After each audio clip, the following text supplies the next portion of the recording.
Hello again, viewer. It's me, Andi, yet again. Today we are going to look at some action games that I have beat, and we're going to go ahead and review them. Let's go ahead and talk some games.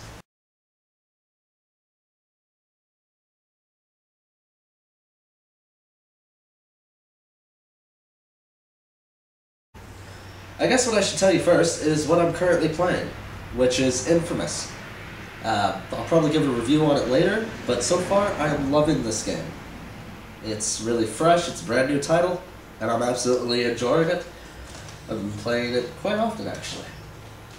Now, for our first review, we are going to go ahead and take a look at Metal Gear Solid 4. Now, this is a very intelligent game. The story is very in-depth, and it actually gets rather complicated. The only problem that I see with this game is somebody who hasn't played the Metal Gear Solid games, all of them, is going to have quite an issue with the story. But the graphics, some of the best I've ever seen. The gameplay is incredibly fun, in-depth. You can be stealthy or you can go guns blazing. It doesn't matter which, and it's just absolute fun. You can customize all your weapons, which is rather fun. I love having an assault rifle with a shotgun as well. And like I said, it's a very cinematic game. It does have some very long cinematics. I don't know about anybody else, but that doesn't bother me in the least. Because it's just done so well. And it is a really great game. Like I said, the only problem is if you haven't played the others. It's a very good action game. Graphics, I guess, will be a 10. Gameplay would be a 9. Story would be a 9. Overall, very fun, has a lot of replay value, and it's just a great game all around.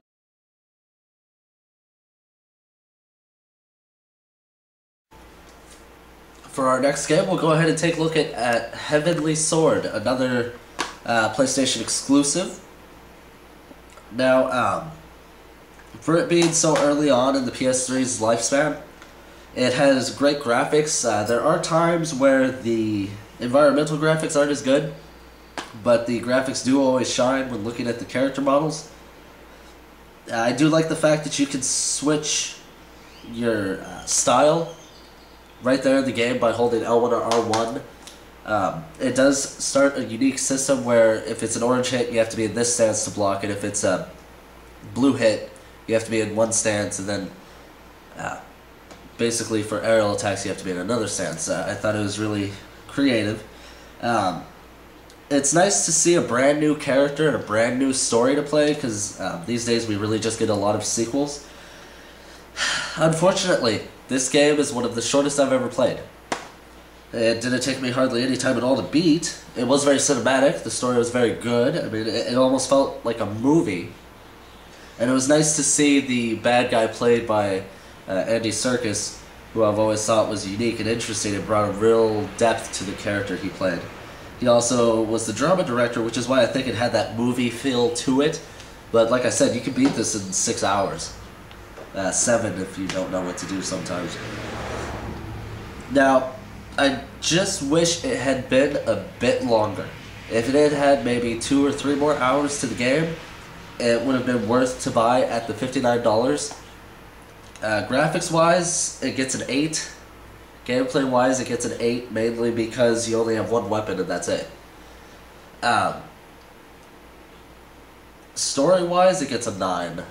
And it is fun to play, but I wouldn't recommend buying it at the current price of $59. I would pick it up used, in which you could get it for $30.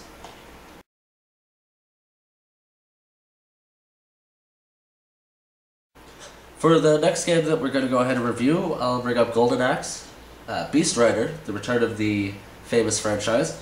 It is available on the PS3 and the Xbox 360. I rather enjoyed this game. Now, some reviews, they do sit there and say that you should stay away from it no matter what, even if you're going for the nostalgic value. I really disagree. it kind of, with the gameplay, you do only get one sword, but you do get magic powers and such, and basically, with Heavenly Sword, you had that orange and blue attacks, can only be blocked a certain way. This one kind of takes it again, but in a different way. For instance, L1 will block, and you have to block a certain type of attack. I believe it's the orange attack, and if it's a blue attack, you have to evade, which is R1. I found it to be a really fun game. Its graphics aren't really as good as most other games out there, but that's not necessarily a bad thing. It's nice to have a game where it's as simple as it is, the story isn't as complicated as it isn't more complicated than it needs to be, and I just found it fun. The gameplay mechanics worked pretty well. There are some glitches that the frame rate will slow at times, but I bought this at full price, which was $40. I don't regret buying it at full price, and it does have plenty of unlockables. I just found it to be a pretty darn good game. And its graphics would be a 7, its gameplay would be a 8, and its story would be a 7. Overall, I do think it's a good game worth picking up. If you like action games, particularly me, that's what I prefer. I prefer action-adventure and such over first-person shooters or anything like that. So, if you're interested, just go ahead and pick it up, and that's it for the reviews today.